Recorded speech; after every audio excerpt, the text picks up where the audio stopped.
கடவுள் அருள் டிவி நேயர்களுக்கு சக்தி ஜோதிட குழுவின் சார்பாக பணிவான நமஸ்காரங்கள். சக்தி ஜோதிட குழுவின் சார்பாக சனி வக்ர நிவர்த்தி 17/11/2025 6/3/2026 வரலாம் உண்டான காலகட்டம். சரிசாமி, இவ்வளவு நாள அதாவது சனி வக்ர நிவர்த்தி வக்ரம் எல்லாமே சொல்லிட்டே இருக்கீங்க, எங்களுடைய பிரச்சனைகள்லாம் எப்போ தீரும்? இப்போ சனி வக்ர நிவர்த்தியாகிறது பெரிய மாற்றங்களை ஏற்படுத்தக்கூடிய காலகட்டம். சக்தி ஜோதிட குழு உங்களுக்கு ஒரு மாத பலன்களையும் வருட பலன்களையும் கிரகச்சாரங்கள் வருஷ கிரகங்களுடைய மாற்றங்கள் எல்லாவற்றையும் சொல்லிட்டு வரும். இப்போது சனி வக்ர நிவர்த்தியை பற்றி அஸ்ட்ரோ கேஎஸ் ஐயங்கார் ஆகிய நானும் ஐயா ஹரிஹர சர்மாவும் ரெண்டு பேரும் சேர்ந்து மேஷம் முதல் மீனம் வரை எப்படி இருக்குது அப்படின்றதையும் பார்க்க போகிறோம். அதுக்கு முன்னாடி சனி வக்ர நிவர்த்தி எந்த இடத்துல வக்கரமாக இருந்தார், எந்த இடத்துல வக்ர நிவர்த்தி ஆகிறார், இந்த காலகட்டத்தில் என்னென்ன மாற்றங்கள் வரும், சனியினுடைய பார்வை எப்படி இருக்கும், இது பொதுவாகவே எப்படி இருக்கும் மாற்றத்தை ஏற்படுத்தும் அப்படின்றத பற்றி அந்த கோச்சாரம் எப்படி இருக்குன்றத ஐயா ஹரிஹர சர்மா ஐயா சொல்லுவாங்க. நமஸ்காரம். சனி பகவானை பொறுத்தளவுக்கு டிசம்பர் 2023 வாக்கிய பஞ்சாங்கப்படி தான் நம்ம இப்போ எல்லாம் பார்த்துக்கிட்டு இருக்கோம். டிசம்பர் 2023 அவர் பெயர்ச்சி அடைஞ்சார். எங்கேருந்து பெயர்ச்சி அடைஞ்சார்? மகர ராசியிலேருந்து கும்ப ராசிக்கு பெயர்ச்சி அடைஞ்சார். இதுக்கு நடுப்புற இதில் 2 வக்ரம் வந்துச்சு, 2 வக்ர நிவர்த்தியும் வரும். அது என்ன வக்ர நிவர்த்தி? வக்ரம் அப்படின்னாக்க பலம் இழந்தது, ரிட்ராகேஷன், பின்னோக்கி செல்லக்கூடியது. அப்போ சனி பகவானை பொறுத்தளவுக்கு பின்னோக்கி செல்லக்கூடிய காலகட்டங்கள் அவர் கொடுக்கக்கூடிய நல்ல பலன்களையும் கெடுக்கக்கூடிய நல்ல பலன்களையும் தன்மையும் குறைப்பார் அப்படின்றது நம்மளுடைய ஜோதிட சாஸ்திரத்தில் சொல்லியிருக்கு. வக்ரம் ஆகக்கூடிய காலகட்டங்களில் அவர் செயலற்ற தன்மையில் இருப்பார். அப்போ அந்த செயலற்ற தன்மையில் இருக்கும்பொழுது அவர் கொடுக்கக்கூடிய கெடுபலன்களை குறைக்கக்கூடிய வாய்ப்புகள் உண்டு, நற்பலன்களையும் குறைக்கக்கூடிய வாய்ப்புகள் உண்டு. என்ன ஒன்று சனி பகவானை பொறுத்தளவுக்கு லௌகீகத்தில் உள்ள வாழ்க்கையில் உள்ள இன்பங்கள் அத்தனையும் கொடுப்பாரு, பட் சின்ன சின்ன ப்ராப்ளங்களையும் கொடுப்பாரு.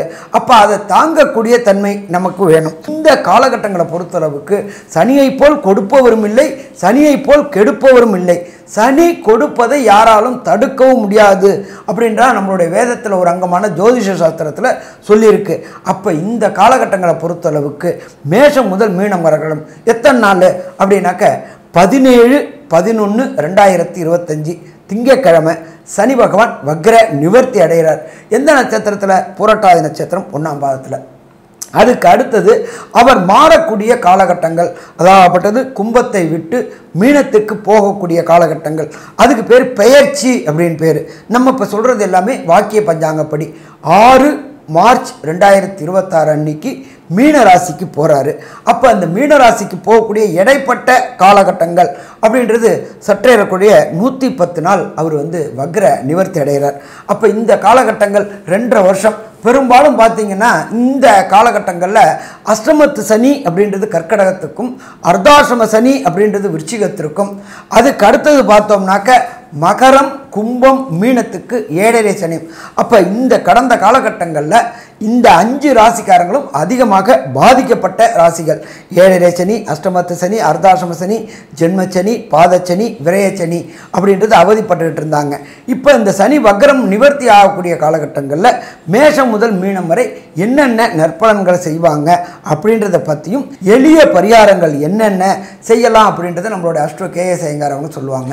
ஐயா, அற்புதமாக சொன்னீங்க. அதாவது சனி பகவான் மகர கும்ப ராசிகளுக்கு அதிபதியானவர், மேஷத்தில் நீச்சமாகவும் துலாத்தில் உச்சம் பெற்றும் இருக்கக்கூடிய ஒரு கிரகம்.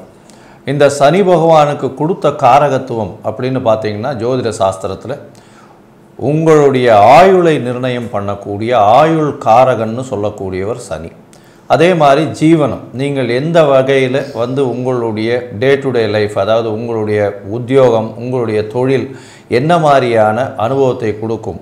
அதனால் சனியினுடைய மாற்றம் உங்கள் வீட்டில் பார்த்தீங்கன்னா உங்களுடைய தொழிலில் மாற்றம் வரும், உங்களுடைய உடல் நலத்தில் பின்னடைவை கொடுக்கும், இந்த மாதிரி விஷயங்களை செய்யும். அது தவிர பார்த்தோம்னா சனி பகவான் 6, 8, 12 இந்த இடத்துக்கெல்லாம் ஆதிபத்தியத்தை வச்சு கொள்ளக்கூடியவர். அதனால் இவர் சனி பகவான் சொல்லும் பொழுது அவர் என்னென்ன பிரச்சனைகளை கொடுப்பார், உடல் நலத்தில் என்ன கேடுகளை கொடுப்பார் அப்படின்னு பார்த்தோம்னா அதாவது கழிவு பாதைகளில் உபாதைகள் கொடுக்கக்கூடிய வாய்ப்பு உண்டு. அதாவது யூரினரி இன்ஃபெக்ஷன், இந்த ஃபீக்கல் மேட்டர்ஸ், அந்த மாதிரியான விஷயங்களில் இருக்கக்கூடிய பிரச்சனைகள் அதிகமாக வரக்கூடிய வாய்ப்புகள், கிட்னி பிரச்சனைகள், கிட்னி ஸ்டோன் வரக்கூடியது, கிட்னி செயலிழந்து போகக்கூடியது, இந்த மாதிரியான பிரச்சனைகள் வரும். எலும்பு தேய்மானம் வரக்கூடிய வாய்ப்புகள் உண்டு. பிரச்சனைகள், அதாவது சனி பகவானால் பிரச்சனைகள் இருக்கக்கூடியவர்களுக்கு பார்த்தீங்களேனால் எலும்பு தேய்மானம் பிரச்சனைகள் வரக்கூடிய வாய்ப்புகள் உண்டு. அது தவிர பல்லு சம்பந்தமான பிரச்சனைகள் வரக்கூடிய வாய்ப்புகள் நிச்சயமாக உண்டு. பண்ணலாம் அப்படின்னா சனி பகவான்னு சொல்லக்கூடியவர் இந்த கீழ்த்தட்டு மக்களில் ஒருவராக சொல்லப்படுகிறார். சனி உச்சமோ ஆட்சியோ பெற்றிருந்தால் பார்த்தீங்கன்னா கீழ்த்தட்டு மக்களினுடைய ஆதரவு மிகவும் அதிகமாக இருக்கும். பொதுவாகவே அந்த அரசியலில் பார்த்தீங்கன்னா பெரிய பொசிஷனுக்கு வர்றவங்களுக்கெல்லாம் சனியினுடைய ஆட்சியோ உச்சமோ இருந்தால் மட்டுமே அவர்களால் மக்களை திரட்டி கொண்டு மேலிடத்தில் நிற்கக்கூடிய வாய்ப்புகள் நிச்சயமாக உண்டு. சனி பகவானுடைய திசை வரும்போது பார்த்தீங்கன்னா சில பெரிய அரசியல்வாதிகள்லாம் ஒரு நல்ல பொசிஷனுக்கு வந்திருக்கிறதாவே ஜோதிடத்தில் சொல்லியிருக்காங்க. சரி, இப்போ ஜோதிடத்தில் பார்த்தீங்களேன்னா சனி பகவானுக்கு காகத்தை குறித்து சொல்கிறாங்க. அதனால் காகத்துக்கு சாப்பாடு வைக்கிறது ஒரு எளிய பரிகாரம். சனிக்கிழமை சுடசாதம், அதாவது புதுசாக செஞ்ச சாதத்தை காகத்துக்கு வைக்கிறதன் மூலியமாகவும், எள்ளு, அதாவது பித்ருக்கள் இல்லாதவங்க, தாய் தகப்பனார் இல்லாதவங்க எள்ளு 2 சேர்த்து அதோட வைக்கிறதன் மூலியமாகவும் உங்களுக்கு சனி பகவானால் ஏற்படக்கூடிய தொல்லைகள் எல்லாமே நிச்சயமாக போகும்.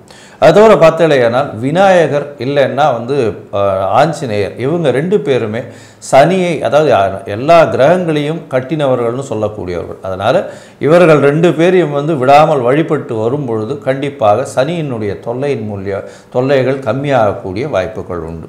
எள்ளு தானம் கொடுக்கறது, நல்லெண்ணெய் தானம் கொடுக்கறது, இரும்பு தானம் கொடுக்கறது, அது தவிர லோயர் லேபர்ஸ்ன்னு சொல்லக்கூடிய உடல் உழைப்பு செய்யக்கூடியவர்கள், அதாவது எப்படின்னா இந்த வீடு கன்ஸ்ட்ரக்ஷன், இது வீடு உடைக்கிறது, டெமாலிஷன் பண்ணுறவங்க, அது தவிர வண்டி வாகனங்கள் ஓட்டுறவங்க, எர்த்து மூவர்ஸ், அந்த மாதிரி பெரிய வண்டிகளை ஓட்டுறவங்க, உடல் உழைப்பில் இந்த மண் கொத்துறவங்க, பள்ளம் நோண்டுறவங்க, ரோடு போடுறவங்க, ரோடு கான்ட்ராக்ட் போடுறவங்க, இவங்கள்லாம் பார்த்திங்கன்னா உடல் உழைப்பில் செய்கிறவங்க. அவங்களுக்கு இரும்பு சம்பந்தமான, அதாவது பாண்டு இல்லைன்னா மண்வெட்டி, கடப்பாறை, இந்த மாதிரி விஷயங்கள் வாங்கி தானம் கொடுக்கறது ஒரு நல்ல விசேஷத்தை கொடுக்கும்.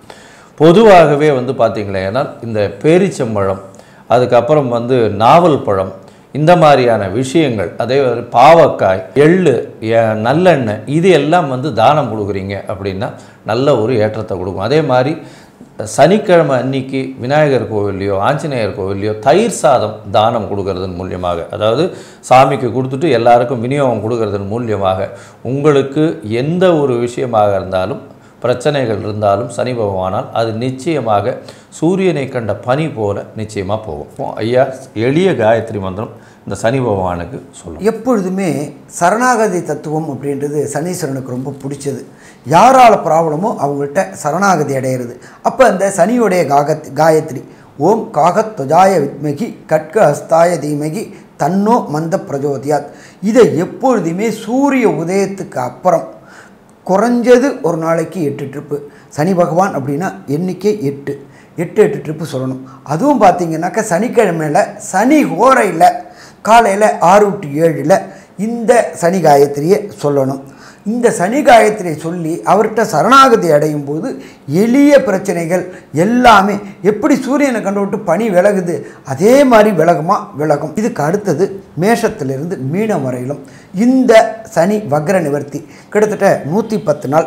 இந்த 110 நாளும் எந்தெந்த ஒவ்வொரு ராசிக்கும் என்னென்ன நற்பலன்கள் கொடுக்க போகிறாரு, என்னென்ன கெடுபலன்கள் கொடுக்க போகிறாரு அப்படின்றத பார்ப்போமா? அன்பார்ந்த மீனராசி என்பர்களே, உங்களுக்கு இந்த சனி வக்ர நிவர்த்தி என்ன பண்ணுதுன்னு பார்க்கலாம். ஏற்கனவே சனி பகவானவர் விரயச்சனியில் இருக்கிறாரு. இந்த இதை பொறுத்தளவுக்கு, விரயச்சனியை பொறுத்தளவுக்கு விரயங்கள் ஏற்படும்.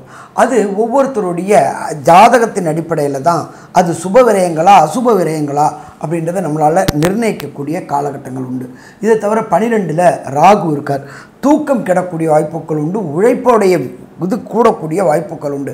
அதிகமான உழைப்பு பண்ண வேண்டியவரும் வருமானமும் நல்லா இருக்கும்.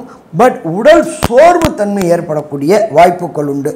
ஓடி உழைச்சி எதுக்காக சம்பாதிக்கிறோம், என்ன சம்பாதிக்கிறோம்னு ஒரு பயம் கலந்த பதட்டம் வந்துடும். எதுக்கு நம்ம இப்படி ஓடி ஓடி சம்பாதிக்கிறோம், யாருக்காக சம்பாதிக்கிறோம் அப்படின்ற எண்ணமும் வரக்கூடிய வாய்ப்புகள் உண்டு. ஏன்னா தனக்காரனான குரு உங்களுக்கு அதிசாரம் வாங்கி அவர் கர்க்கடகத்திலேருந்து உங்களுடைய ராசியே பார்க்குறாரு. தொட்டதெல்லாம் பொன்னாகக்கூடிய காலகட்டங்கள். தனம் கொட்டோன்னு கொட்டும். பட் உழைப்பு அதிகமாக இருக்குமா? உழைப்பு அதிகமாக இருக்கும். இதை தவிர 12ஆம் இடத்துல இருக்கிற சனி பகவான் தன்னுடைய விசேஷ பார்வையான 3ஆம் பார்வையாக உங்களுடைய 2ஆம் இடமான குடும்பஸ்தானத்தை பார்க்குறாரு. குடும்பத்தில் கணவன் மனைவிக்குள்ளார ஒற்றுமை குறையக்கூடிய வாய்ப்புகள் உண்டாகும். அதனால் அன்னெசரி ஆர்குமெண்ட், அன்னெசரி டிபேட் பண்ணுறதை தவிர்க்கணும். அதே போல் விட்டு கொடுக்குறவங்க கெட்டு போவது கிடையாது, கெட்டு போகணும்னு நினைக்கிறவங்க விட்டு கொடுக்கறது கிடையாது. அப்படி இருக்கிற காலகட்டங்களில் கணவன் மனைவிக்குள்ளார ஒற்றுமை கூடணும் அப்படின்னு சொன்னாக்க விட்டு கொடுக்கக்கூடிய தன்மைகளை கொண்டு வருவது சிறப்பாக இருக்கும். இதை தவிர சனி பகவானோட விசேஷ பார்வை அப்படின்றது 7ஆம் பார்வை மற்றும் 10ஆம் பார்வை. இந்த 7ஆம் பார்வை மற்றும் 10ஆம் பார்வை என்னென்ன நற்பலன்களையும் என்னென்ன கடுபலன்களையும் கொடுப்பாரு அப்படின்றத நம்மளோட KS ஐயங்காரவங்க சொல்லுவாங்க. ஐயா, அற்புதமாக சொன்னீங்க. சனி பகவான் 12ஆம் இடத்துலேருந்து உங்களுடைய ராசிக்கு 6ஆம் இடமான சிம்மத்தை பார்க்குறார். 6ஆம் இடம் அப்படின்னு சொல்லக்கூடியது வந்து ரோக சத்துஸ்தானம்னு சொல்லக்கூடியது. அதனால் உங்களுடைய எதிரிகள் அற்ற நிலை இருக்கக்கூடிய வாய்ப்புகள் உண்டு. எதிரிகள் யாராக இருந்தாலும் அவர்களால் உங்களை ஒன்றும் செய்ய முடியாத அளவிற்கு உங்களுடைய பொசிஷன் நல்ல சேஃபாக இருக்கும். வேலையில் மாறுதல் வரும், வேலையில் ஏற்றம் வரும், வேலையில் வெளிநாடு வெளி மாநிலம் செல்லக்கூடிய வாய்ப்புகள், அதாவது அடிமை தொழிலில் இருப்பவர்களுக்கு எந்த இடத்துல வேலை செய்கிறீங்களோ அங்கே வந்து மாறுதல் வரும். உங்களுக்கு ப்ரமோஷன் வரக்கூடிய வாய்ப்புகள் உண்டு. ப்ரமோஷனில் உங்களுக்கு இன்க்ரிமெண்ட் வரக்கூடிய வாய்ப்புகள் உண்டு. பண வரவுக்கு பஞ்சம் இருக்காது. பணம் செலவு, அதாவது வரக்கூடிய பண அளவு வந்து செலவுகளையும் தாண்டி உங்களுக்கு அதிகமாக லாபத்தை சேர்த்து கொடுக்கக்கூடிய காலகட்டமாக அமையப்போகிறது. உங்களுடைய செலவுகள் எல்லாத்தையுமே மீட் அவுட் பண்ணுற அளவுக்கு நல்ல பண வரவு இருக்கக்கூடிய வாய்ப்புகள் நிச்சயமாக இருக்கும். இந்த காலகட்டத்தில் பார்த்தாலேயானால் புதுசாக வந்து கடன் வாங்கக்கூடிய, கடன் வந்து உங்களை தேடி வந்து கொடுக்கக்கூடிய அளவுக்கு இருக்கும். ஏன்னா உங்களுடைய பழைய கடன்கள் எல்லாம் முடிஞ்சதுனால புதிய கடன்கள் வாங்கலாம்ன்ற ஒரு ஐடியாவுக்கு வந்திருப்பீங்க. அந்த காலகட்டத்தில் நிச்சயமாகவே நல்ல ஒரு ஏற்றம் இருக்கக்கூடிய காலகட்டமாக அமையும். உங்களுடைய ராசிக்கு பார்த்தாங்கன்னா 9ஆம் இடத்தையும் வந்து சனி பகவான் பார்க்குறாரு. அதனால் தந்தையின் உடல்நிலையில் சற்று பின்னடைவு இருக்கக்கூடிய வாய்ப்புகள் நிச்சயமாக உண்டு. அதை தவிர வெளிநாட்டுக்கு போய் படிக்கணும்னு நினைக்கிறவங்க, அதாவது வெளிநாட்டுக்கு போய் படிக்கணும்னு நினைக்கக்கூடிய மாணவியர்களுக்கு அவங்க நினச்ச யூனிவர்சிட்டி கிடைக்கிறது கஷ்டம். அதை விட கம்மியான ரேங்கிங்கில் இருக்கக்கூடிய யூனிவர்சிட்டி தான் கிடைக்கக்கூடிய வாய்ப்புகள் உண்டு. அதனால் கொஞ்சம் பொறுமையாக ஹேண்டில் பண்ணுறது ரொம்பவுமே நல்லது. ஓவர் எக்ஸ்பெக்டேஷன் வச்சுக்கிறது அந்த அளவு விசேஷத்தை கொடுக்காது. இந்த காலகட்டத்தில் பார்த்தீங்களே, ஏன்னால் திடீர் யோகம் உண்டு. ஆனால் வெளிநாடு போகக்கூடிய யோகத்தை நிச்சயமாக கொடுக்கும் இந்த காலகட்டத்தில். சரி, இந்த காலகட்டத்தில் உங்களுடைய தசாபுக்தி அந்த அளவுக்கு விசேஷமாக இல்லை அப்படின்னா எந்த அளவுக்கு ஒரு அதாவது ஒரு எளிய பரிகாரம் செய்யலாம் இந்த மீனராசிக்காரர்கள் அப்படின்றத பற்றி ஐயா கிட்ட கேட்போம். ஐயா, நல்லா அற்புதமாக சொன்னீங்க. இந்த மீனராசிக்காரங்களை பொறுத்தளவுக்கு விரயச்சனி நடக்குது. இந்த விரயச்சனி நடக்கிறதுனால தேவையற்ற விரயங்கள், அதாவது வேஸ்டான விரயங்கள், சுப விரயம் அசுப விரயம் இருக்குது. அதனால் அந்த அசுப விரயங்களை தடுக்கணும் அப்படின்னாக்க ஒரே சரணாகதி, சனீஸ்வரன்ட்ட சரணாகதி. சனீஸ்வரன்ட்ட சரணாகதி அடையணும் அப்படின்னா என்ன அப்படின்னாக்க சனி காயத்ரி, ஓம் காகத்வஜாய வித்மகி கட்க அஸ்தாய தீமகி தன்னோ மந்த பிரஜோதியாத். இதை இந்த 17/11/2025 6/3/2026 வரலும் டெய்லியே கார்த்தால 8 ட்ரிப்பு சொல்லிட்டு வரோம். இதை தவிர வாரம் சனிக்கிழமையில் சனி ஹோரையான காலையில் 6 to 7 108 முறை இந்த சனி காயத்ரியை சொல்லணும். இதை சொல்லிட்டு வந்தாக்க வர பிரச்சனை வந்த பிரச்சனை அத்தனையும் விலகும். இதை தவிர சரணாகதி அடைய வேண்டிய தெய்வம் எம்பெருமான் விநாயகர். நீங்கள் இருக்கிற இடத்துக்கு பக்கத்தில் உள்ள விநாயகர் கோயிலுக்கு போயிட்டு விநாயகருக்கு வெத்தலை மாலை போட்டுக்கிட்டு வாங்க ஒவ்வொரு திங்கக்கிழமையும். இதை தவிர மாத கடைசியில் வர திங்கக்கிழமையில் தேங்காய் மாலை போட்டுட்டு வாங்க. இதை தவிர இந்த சனீஸ்வர பகவானை கண்ட்ரோல் பண்ணுறது அப்படின்னு பார்த்தோம் அப்படின்னு சொன்னாக்க எம்பெருமான் ஆஞ்சநேயருக்கு வியாழக்கிழமை வெண்ணெய் வாங்கி மார்பில் சாத்திட்டு வாங்க. அவர் மனம் குளிர்ற மாதிரி நம்மளோட மனமும் குளிரும். இதை தவிர இந்த தூய்மை பணியாளர்களுக்கு பொறுத்த அளவுக்கு இது, அதாவது பேரிச்சம்பழம் மற்றும் கருப்பட்டி மற்றும் இதெல்லாம் தானம் பண்ணுங்க. இதை தவிர பார்த்தோம் அப்படின்னு சொன்னாக்க வறுமையில் வாடக்கூடியவர்களுக்கு, ஊனமுற்றவங்களுக்கு வாக்கரை, கைத்தடி இதெல்லாம் வாங்கி கொடுக்கும்போது அவங்க சந்தோஷப்படும் போது நம்மளுடைய மனமும் குளிரும். சனி பகவான் ஏற்படுற தொல்லைகளும் விலகும். ஸோ மொத்தத்தில் மீனராசி என்பவர்களுக்கு இந்த சனி வக்ர நிவர்த்தி நல்ல பலன்களை தரும். இருந்தாலும் கன்க்ளூஷனாக இந்த சனி வக்ர நிவர்த்தி 110 நாளும் என்னென்ன நற்பலன்களையும் என்னென்ன தீய பலன்களையும் தருவார் அப்படின்றத நம்மளோட KS ஐயங்கார் அவங்க சொல்லுவாங்க. ஐயா, சனி வக்ர நிவர்த்தி மீனராசிக்காரர்களுக்கு ஏற்றத்தை கொடுக்கும். வேலை நிமித்தமாக வெளியூர், வெளிமாநிலம், வெளிநாடு போகணுன்றவங்களுக்கு போயிட்டு வரக்கூடிய வாய்ப்புகளை நிச்சயமாக கொடுக்கும். தேவையற்ற செலவுகள் கொஞ்சம் இருக்கும். செலவுகளுக்கு மேலே வருமானம் வரக்கூடிய வாய்ப்புகள் உண்டு. பழைய கடன்கள் அடைந்து புதிய கடன்கள் வரக்கூடிய வாய்ப்புகள் உண்டு. வேலையில் மாறுதல்கள், ஏற்றங்கள் இருக்கும். வேலையில் அதாவது ப்ரமோஷன் இருக்கும். அதன் மூலியமாக பண வருமானம் அதிகமாக இருக்கக்கூடிய வாய்ப்பு உண்டு. புதிய கடன், வீடு, மனை, வாகனம் வாங்கக்கூடிய வாய்ப்புகள் நிச்சயமாக இருக்கும். இருந்தாலும் வண்டி வாகனங்களில் ஜாகிரதையாக போகிறது நல்லது. ராசிக்கு 9ஆம் இடத்தை சனி பார்க்கறதுனால தந்தையினுடைய உடல்நிலையில் சற்று பின்னடைவு இருக்கும். வெளிநாடு போய் படிக்கணும்னு நினைக்கக்கூடிய இந்த மீனராசி அன்பர்கள் சற்று குறைந்த அளவில் இருக்கக்கூடிய ரேங்கிங்கில் இருக்கக்கூடிய யூனிவர்சிட்டிஸ் தான் கிடைக்கக்கூடிய வாய்ப்பு உண்டு. அதை தவிர பார்த்தாலேயானால் வெளிநாடு நிச்சயமாக போக முடியும். வெளிநாட்டினுள் போய் படிக்கக்கூடிய மாஸ்டர் டிகிரி படிக்கக்கூடிய அளவிற்கு நிச்சயமான காலகட்டமாக அமையும். உங்களுடைய புகழ், பதவி, அந்தஸ்தில் சற்று பின்வாங்கக்கூடிய வாய்ப்புகள் நிச்சயமாக உண்டு. அதாவது செட்பேக் இருக்கக்கூடிய வாய்ப்புகள் நிச்சயமாக இருக்குது. மொத்தத்தில் பார்த்தீங்களேயானால் நல்ல ஒரு ஏற்றமான காலம். 7.5 சனி இருக்கிறதுனால சனியின் தாக்கம் கொஞ்சம் அதிகமாகவே இருக்கும்.